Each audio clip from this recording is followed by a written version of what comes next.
Les gars, je pense qu'on a trouvé le nouveau poste d'Aroro. On a trouvé le nouveau poste de Aroro. Ne deviens plus défenseur. C'est bon, on ne veut plus de toi.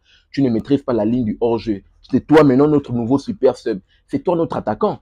Les gars, aujourd'hui, Hansi Flick mise sur Aroro, fait rentrer Aroro parce que ils sont que c'est compliqué. On n'a pas d'attaquant.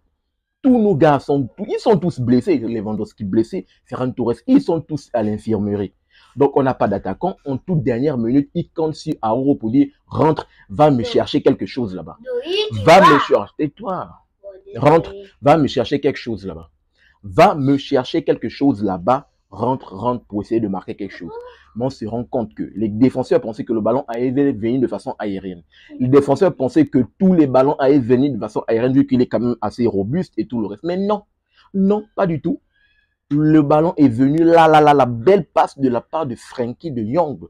Aroro nous sauve aujourd'hui, ce but hyper important parce que ce but permet à ce qu'on puisse mettre la pression à cette équipe du Real Madrid qui doit jouer demain face à Retafe. Donc là, au moins, après 2 défaites consécutives avant cette trêve internationale face au Paris Saint-Germain et le week-end dernier en championnat, au moins on s'impose. Mais la mauvaise nouvelle de la soirée, c'est malheureusement Hansi Flick, les gars. Hansi Flick ne sera pas présent dans le Classico parce qu'on joue le Real Madrid, on se déplace au Santiago Bernabéu la semaine prochaine.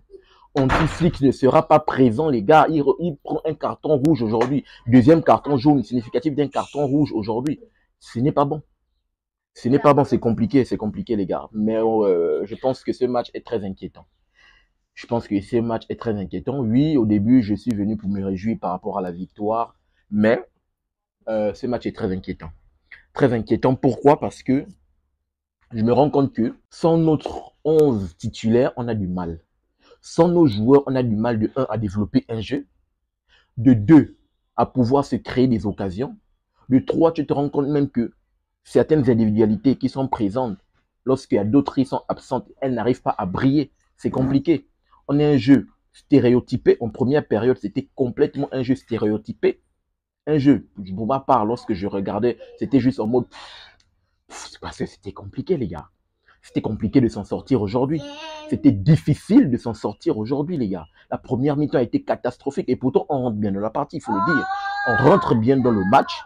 On se procure des occasions. Lamine Yamal fait son petit show. Lamine Yamal qui était absent dans la défaite du week-end dernier. C'est lui qui a été présent, c'est lui qui fait son one-man show sur son côté. Petit dribble, grand pan. Il s'emmène le ballon, première occasion. Malheureusement, il n'arrive pas bien à ajuster. Ensuite, on se procure 2-3 petites occasions. Et je pense que c'est de là que va arriver l'ouverture du score. L'ouverture du score de la part de Pedri. Pedri sur un très bon ballon de la part de Lamine Yamal sur son côté, qui, une fois de plus, continue toujours à faire des répétitions, à faire des différences sur son côté. Il va s'emmener le ballon. Il va transmettre à Pedri. Pedri qui va arriver dans la surface, avoir l'intelligence. Mais Pedri, c'est lui. Pedri, c'est lui au niveau. Mais Pedri, c'est... Ah non, Pedri... Les gars, Pedri là, lui là, je sais pas qu'est-ce. Pendant le match, on disait que, apparemment, on a posé la question à Paul Scholes, qu'on connaît très bien, très grand milieu légendaire anglais, lui jouait du côté de Manchester United. On a posé la question que, par rapport à Pedri, le niveau et tout le reste, vu qu'il a le dossier normalement de Niesta, il dit Pedri, c'est un mélange de Xavi et de Niesta. Pedri, c'est du haut niveau.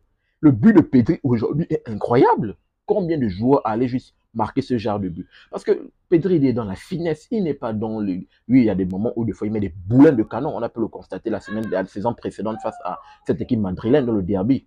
Mais là, dans toute finesse, il a le ballon, il est dans la surface de réparation. Les défenseurs sont là assez passés, il ne veut pas sortir sur lui. Il s'emmène. Petit ballon à l'autre côté, à l'opposé. Le gardien est figé sur ses pieds, il ne peut pas bouger. Il avait déjà vu plus que tout le monde qu'il y avait l'angle là-bas où il fallait placer le ballon. Donc, Pedri qui ouvre le score et qui consolide, bien sûr, la belle entame de cette équipe du Barça. Mais après, on va commencer à sombrer. Quand cette équipe va commencer à reprendre, parce que peu à peu, elle va essayer de reprendre, elle va essayer de sortir. Et c'est de là que la défense va recommencer à être fébrile. Je pense qu'on a une défense tellement fébrile. La saison précédente, avec l'affaire du hors-jeu là, oui, il y avait la surprise. Mais là, il n'y a plus de surprise, les gars. Il n'y a plus de surprise. Il est venu aujourd'hui avec une défense à 3. Sur le schéma tactique, oui, c'est un 4-4-2, un 4-2-3-1. Mais dans l'animation qu'on a pu constater, c'était avec une défense à 3. Avec Koubarsi, avec Frenkie, avec il s'appelle Jules Koundé. Et de l'autre côté, il y avait, il s'appelle comment? Eric Garcia, une défense à 3. Mais malgré la défense à 3 aujourd'hui, c'était pas bon. Ils sont trop fébriles. L'affaire du hors-jeu et tout le reste, ce n'est pas bon. C'est de 1, l'affaire du hors-jeu, de 2, également dans les duels, c'est compliqué. Il s'appelle comment Jules Koundé, qui se prend dans le duel, qui emmène le corner. Le corner qui va, parce qu'il va se faire un peu prendre, enrhumer sur son côté, ce qui va engendrer le corner. Corner, justement, qui va arriver. Et c'est déjà qui va arriver l'égalisation. L'égalisation arrive réellement sur ce corner, sur cette touche-là. Donc, vraiment, cette équipe, vraiment défensivement, ça ne va pas. C'est très, très, très inquiétant. Quand on n'a pas nos joueurs, parce que là, on souffre de nos cadres, là. Rafinha, il manque. Rafinha manque beaucoup. Il manque beaucoup à cette équipe. Rafinha, on se rend compte que si on avait vendu Rafinha la saison précédente, on devait vraiment faire une saison difficile la saison. On devait peut-être pas faire la saison qu'on a fait la saison précédente. Parce qu'on sait que Rafinha a été le joueur majeur de cette équipe. D'où il prend le brassard du capitaine. Rafinha a été le joueur qui montre la détermination tant offensivement et défensivement dans cette équipe. Rafinha, c'est notre joueur. Donc, Rafinha qui nous manque beaucoup. Ruan Garcia qui est malheureusement également lui que on a ramené du côté de l'Espagnol Barcelone pour venir réaliser ce genre de choses. Lui également, il manque beaucoup dans cette équipe. Il y a Ruan Garcia.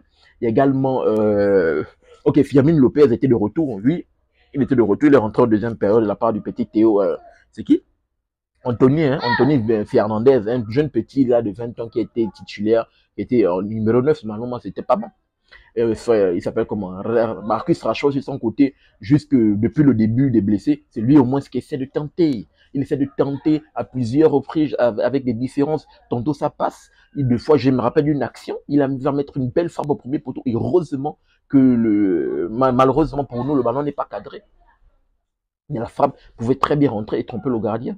Donc c'est lui qui essaie de son côté parce qu'ils savent que, surtout quand Lamine Yamal est sorti pour faire rentrer le petit Ronny Bardji, ils ont su que toutes les bonnes occasions franches arrivaient du côté de Rafinha, donc on le bloquait là-bas. Ronny Bardji également a essayé à multiplier des occasions, mais ça a été également un peu plus difficile également pour lui. Donc vraiment, on se rend compte que c'est très inquiétant, surtout avant le Classico. Parce que le Classico, c'est la semaine prochaine. Est-ce qu'on aura au moins des joueurs qui vont revenir? Parce que là, ça va être difficile, les gars. Ça va être difficile face à ce Real. Lui, le Real également est blessé. Lui, c'est pas un Real des grands soirs, mais c'est un Real qui gagne. C'est un Real qui gagne avec Xabi Alonso. Donc, comment on va pouvoir s'en sortir? Parce qu'on a une équipe, et de surcroît, on a pu voir l'interview de Rodrigo. Rodrigo a dit que, voilà, cette saison-là, le Real a pour objectif de nous battre, les gars. Ils ont pour objectif de nous battre. Parce que la saison précédente, ils ont été humiliés. On a battu le Real à 4 reprises. 2 fois en Liga, 1 fois en finale de la Copa et 1 fois en finale de la Super Coupe. On prend les 3 titres d'ailleurs, les 3 titres qu'on remporte d'ailleurs, les 3 titres sur le plan national devant cette équipe du Real. La Liga, on prend devant le Real, la finale Super Coupe et la finale de la Copa del Rey. Donc ils ont à cœur, bien sûr, cette saison, de nous faire mal. Et le premier match du Classico de cette saison, c'est un déplacement du côté de Bernabeu. On arrive déjà de façon fébrile avec quasiment tous nos joueurs qui sont à l'infirmerie. Ok, ça peut arriver d'avoir les joueurs à l'infirmerie, mais on se rencontre. C'est ça le pire.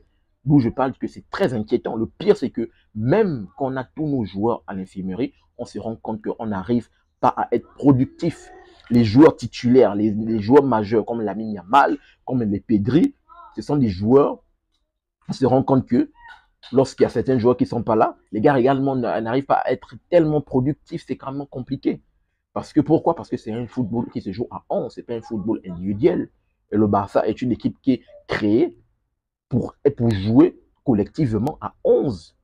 Donc, quand il y a certaines individualités majeures, pas une seule, deux, trois, quatre, qui manquent à cette équipe, on peut observer que ça piète vraiment. Donc, c'est assez compliqué pour cette équipe, pour notre équipe barcelonaise. Mais le plus important, c'est qu'on prend, moi, c'est aujourd'hui les 3 points. On passe provisoirement devant cette équipe du Real Madrid au classement. On verra ce que ça va donner, bien sûr, pour le Real demain face à Retafe. Et on verra, bien sûr, qu'on va se projeter également pour le Classico, également pour voir ce que ça va donner. Mais comme je l'ai dit, et je le répète, et comme j'ai de la mauvaise nouvelle, c'est Hansi qui ne sera pas présent. Il a pris un carton rouge. On va faire avec, on n'a plus de choix, bien évidemment. On a pu voir sa célébration. Il vient, il foque. C'était, en fait, il a fait rentrer son super sub. Il a fait rentrer Aroro. C'est fini. C'est fini pour toi, là. C'est bon, là. Tu n'es plus attaquant, tu n'es plus défenseur. Non. Tu es maintenant notre nouveau super sub. Tu es notre nouvel attaquant. Donc, donnez-moi votre tour dans les commentaires par rapport, bien sûr, à cette victoire du Barça. Est-ce que vous êtes comme moi? Vous pensez comme moi? Est-ce que vous trouvez que le jeu du Barça actuellement est très inquiétant? Pire encore, avant le Classico. sachant bien sûr le nombre de joueurs incalculables qui sont blessés. Je vous attends dans les commentaires pour avoir votre avis et votre ressenti par rapport, bien sûr, à ce match. N'oubliez pas de vous abonner, de liker, mais surtout activer la cloche de notification pour ne manquer aucune de mes sorties. Peace. Très bientôt, les gars.